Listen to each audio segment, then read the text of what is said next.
From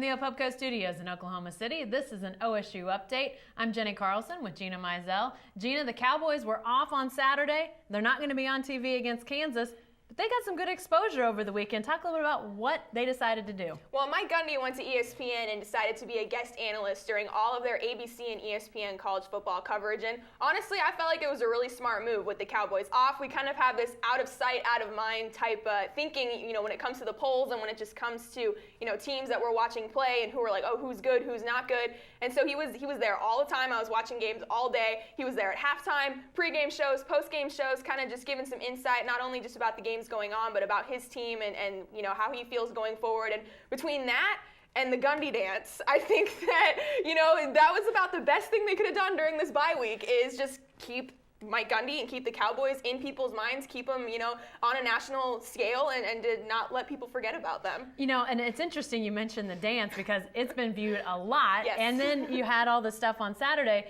but yet the Cowboys drop in the polls after a huge win at Texas A&M.